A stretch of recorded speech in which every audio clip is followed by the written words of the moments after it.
Hello students. So today we are going to start with our logic building session.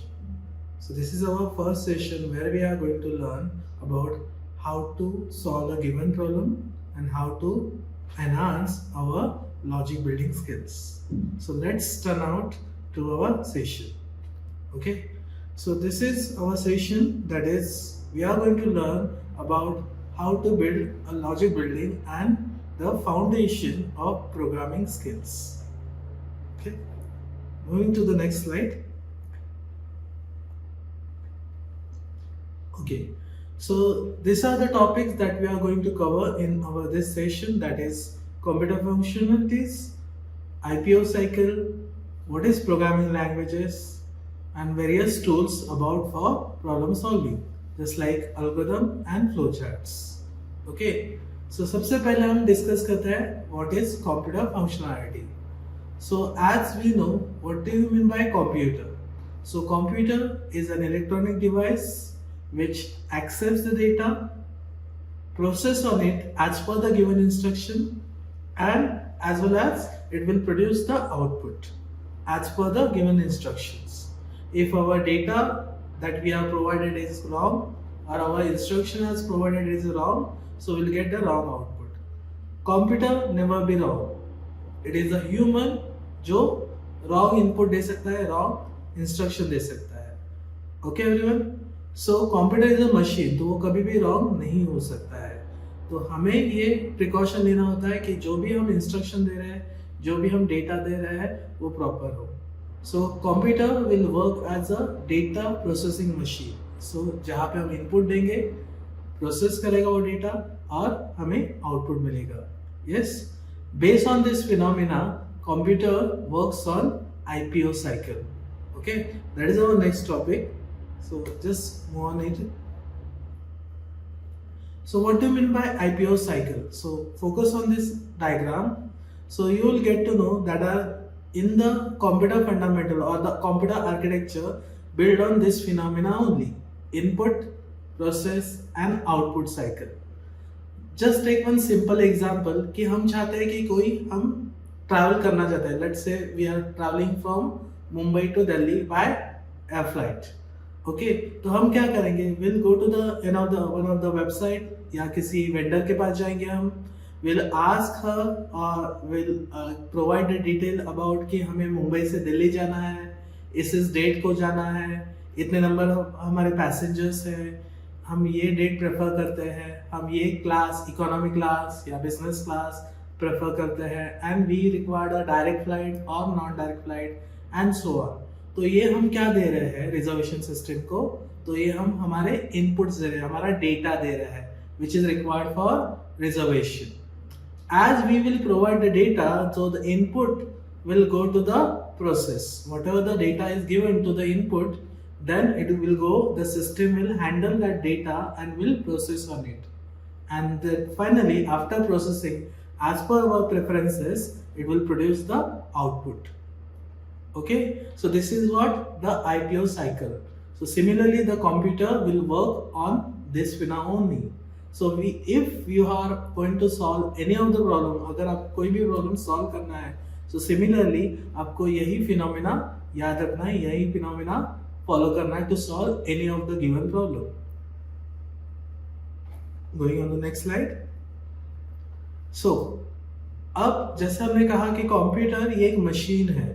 Okay, so but machine will not understand our language. Computer हमारी language समझता नहीं है. So it understand only what? Machine language. So here we have list out at the machine language characteristics. Okay, so the machine language understand only what? That is a binary code, zeros and ones. But हम तो human है, we doesn't understand human language or machine language. So we understand only human understandable language, just like in English. Okay? तो जब हम programming करते हैं तो हम इस हाई लेवल लैंग्वेजेस का मतलब just like an English like statements का यूटिलाइज करते हैं. तो कंप्यूटर ये अंडरस्टैंड कैसे करता है? So that the code written in the high level language has to be converted into the machine language. तो ये डायरेक्टली कम्युनिकेट नहीं हो सकता. तो इसके लिए हमारे पास बहुत सारे टूल्स होते हैं just like a language translator, जिससे क्या होता है कि आपका डेटा ट्रांसलेट किया जाता है मशीन कोड में और फिर वो प्रोसेस किया जाता है और मशीन कोड का data similarly human readable language में कन्वर्ट किया जाता है और हमें यह आउटपुट शो किया जाता है. ओके, सो मशीन हमारा डेटा कैसे अंडरस्टैंड करती है? For every instruction that we gives to the machine it have corresponding code written it. Just like a add has a, let's say, code 01110 and subtract has a code 01111. So जब हम add कहते हैं, so it will understand by understanding the binary code as 01001 and similarly on subtract. लेकिन हम ये easily code याद रख सकते हैं using simple keyword add and subtract. So that is the difference between the machine language and the high level language. Moving on the next slide. Okay, so when we are dealing with the computer, so we have to instruct him as a computer can understand. Okay, and that code we are going to write in our language, that is called as high level languages.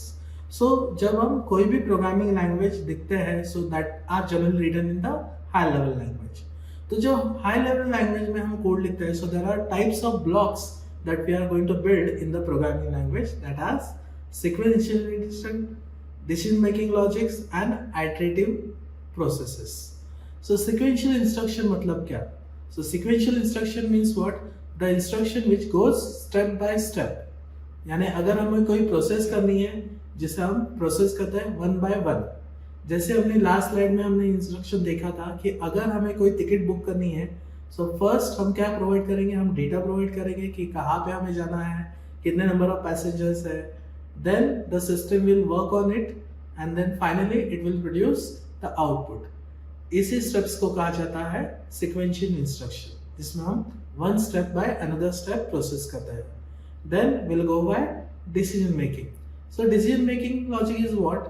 The statement which will check for the conditions, also called as control statements. क्योंकि as per your decision, as per your condition, अगर आपका condition satisfy हो रहा है, so you will go by one path. अगर आपका condition satisfy नहीं हो रहा है, then you will go by another path. For example कि आज सैटरडे है सपोज, और सैटरडे के दिन हमें हम बुकिंग कर रहे हैं और जो हमें फ्लाइट मिल रही है वो भी सैटरडे की है, लेकिन we want on the Sunday. तो हमें प्रेफरेंसेस है कि अगर हम ये फ्लाइट लेना चाहते हैं या नहीं. अगर लेना चाहते हैं so the ticket will be rates. अगर नहीं लेना चाहते हैं so ticket will be cancelled. Yes, then we'll look for the another ticket reservation. So this is our decision making कि अगर बेसिकली अगर हमारी कंडीशन सेटिस्फाई हो रही है कि टिकट अवेलेबल है तो ही हम परफॉर्म करेंगे, अगर अवेलेबल नहीं है then we will reject it simply. This is called as decision making logic. Similarly, there is a iterative processes. Iterative process means what? There is a repetition. कि suppose यही same scenario है लेकिन हम ticket reserve करना चाहते हैं so on regular basis पे, कि आज टिकट बुक की, फिर 3-4 दिन और टिकट बुक की. So if you want to repeat a particular process for a number of times until our condition satisfied, that is what repetition process. So there are types of blocks that we are going to understand in our programming logics. Moving on the next slide. So जैसे हम ये instruction लिख रहे हैं तो ये instruction computer को कैसे अंडरस्टैंड होंगे? So there is a role comes of compilers. So compiler is a language translator. So it is a utility tool which will convert your code that is written in the high level language into a machine level language. तो यहाँ पे compiler का फायदा क्या होता है कि suppose हमने पूरा 10 लाइन का कोड लिखा हुआ है, तो ये 10 लाइन का code at a time convert किया जाता है मशीन कोड में. Machine code which is the object code also. Okay, so जब हमारा सोर्स कोड जो हमने प्रोग्राम लिखा है, जो हमने इंस्ट्रक्शन लिखे है, मशीन कोड में कन्वर्ट किया जाता है, so the computer will utilise this object code for the execution, not our source code. So हमारा सोर्स कोड इंटैक्ट रहता है because compiler will read the whole code 10 line at a time. Suppose you are written 10 line code, तो ये पूरा का पूरा code आपका read किया जाता है और फिर कन्वर्ट किया जाता है. तो अगर आपके कोड में कोई भी एरर्स है तो वो एरर्स पहले आपको सॉल्व करने होंगे and then we will have the only successful execution and then we'll go for the particular working or the output. So most of the all the languages just like a C, Java, .NET are all the working as the compilers. Okay. Yes. So as now we know what are this computer, what is the programming language, how the program is written, how the program is translated. But when we want to write a program, before writing a program, we should build a logic. So for building a logic, you should understand the problem first. कोई भी question का answer देने के पहले हमें उसका क्या करना होगा, लॉजिक बिल्ड करना होगा. ओके, तो लॉजिक कैसे बिल्ड करेंगे, क्योंकि क्वेश्चन का आंसर अगर हमें देना है तो क्वेश्चन का आंसर देने के लिए हमें वो क्वेश्चन पूरी तरह से समझना होगा, उसके बाद हम उस क्वेश्चन का आंसर दे सकते हैं. तो ये बिल्ड करने के लिए हमारे पास वेरियस टूल्स है, that are algorithm, flow chart and pseudo codes. So let's see one by one tool what are these tools are available for problem solving. So just like say algorithm, that is our first tool, which is a basic simple instruction written using a simple language just like an English, okay, to solve a given problem.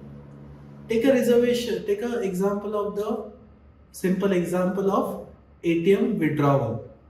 जैसे हम ATM में जाते हैं और money withdraw करते हैं, अगर ये हमें किसी को गाइड करना होगा तो हम इसे कैसे गाइड करेंगे.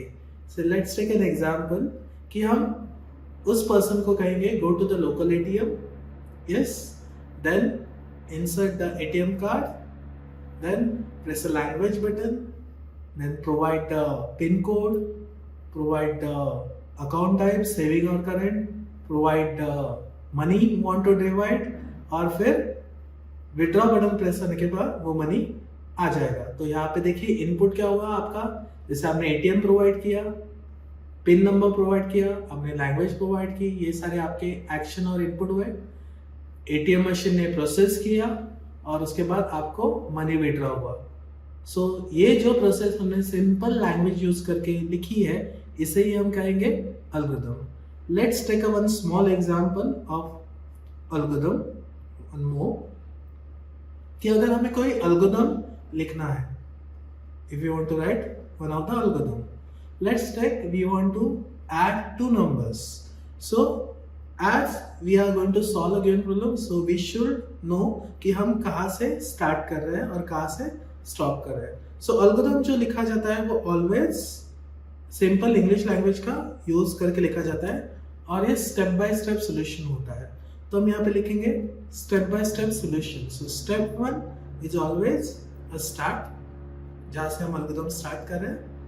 Then as our problem is to the addition of two numbers, तो स्टेप 2, तो एडिशन करने के लिए हमारे पास क्या होगा, जैसे मैंने आपको कहा था कि आपको इनपुट, प्रोसेस और आउटपुट इस फिनोमेना को ऑलवेज याद रखना है. तो सबसे पहले इनपुट, तो एडिशन ऑफ टू नंबर्स के लिए हमें क्या चाहिए, दो नंबर्स चाहिए. So let's say take two numbers and we'll consider it as A and B. Step 3, that is after input, we'll provide the process. We'll go for the process. As we have these two numbers now, then we'll go for a process. The process that we are doing is add these two numbers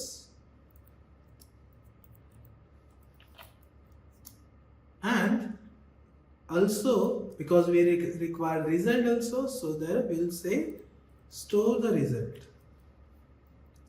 So either we can like this way or we can build an expression, say C is equal to A plus B. Okay, next step that we will display the result. तो input हो गया हमारा, process हो गया. अब process के बाद हम क्या करेंगे, output. So will display the result, that is C, and here we have the solution and will stop the process. So this is the basic algorithm.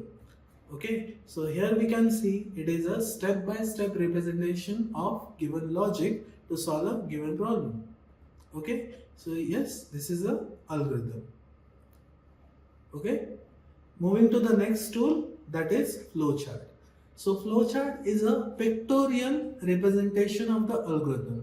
So flowchart जो होता है ये graphical या pictorial representation होता है जो भी हम लॉजिक सॉल्व करना चाहते हैं, जो भी हम प्रॉब्लम सॉल्व करना चाहते हैं, उसे हम अगर ग्राफिकली रिप्रेजेंट करेंगे, पिक्टोरियली रिप्रेजेंट करेंगे, तो ये हमें बहुत इजी हो जाता है सामने वाले को रिप्रेजेंट करने के लिए as a debugging tool, as a basic problem solving tool. तो फ्लोचार्ट दिखता कैसे है, और फ्लोचार्ट्स में हम शेप्स क्या क्या होते हैं, so let's understand that is also. तो ये कुछ एक सैंपल हमारा फ्लोचार्ट है, सी हियर। तो जैसे हम यहाँ पे एक प्रॉब्लम डिस्कस कर रहे हैं, लैम्प डजंट वर्क, कि अगर हमारा कोई बल्ब है, लैम्प है, और वो काम नहीं कर रहा है, so will go by this flow. Yes, यहाँ पे आप देख सकते हैं कि अब हम कंडीशन चेक करेंगे कि अगर हमारा लैम्प चल नहीं रहा है, सो हम पहले चेक करेंगे कि लैम्प हमने प्लग किया है क्या। So there are two possibilities as a conditional statement, there are two possibilities, yes और नो। अगर लैम्प प्लग इन नहीं है तो हम क्या करेंगे, लैम्प को प्लग करेंगे। सो this is a process, yes. लेकिन अगर लैम्प प्लग किया गया है तो हम फिर से चेक करेंगे कि लैम्प या बल्ब आपका बर्न आउट हो चुका है, ओके, खराब हो चुका है। अगर खराब हो चुका है तो हम रिप्लेस करेंगे, अगर खराब नहीं हुआ है so will repair for the lamp. So it is also problem solving tool, लेकिन ये ग्राफिकल, आप जैसे देख सकते हैं ये ग्राफिकल टूल है जहाँ पे हमारे पास वेरियस शेप्स मिलते हैं, हमें यहाँ पे फ्लो पता चल जाता है, which is avoid the confusion and better representative tool for problem solving. So that is a flow chart, yes. And similarly we are having next tool, that is pseudocode. So pseudocode is simplifying the logic by written in a simple language just like an algorithm.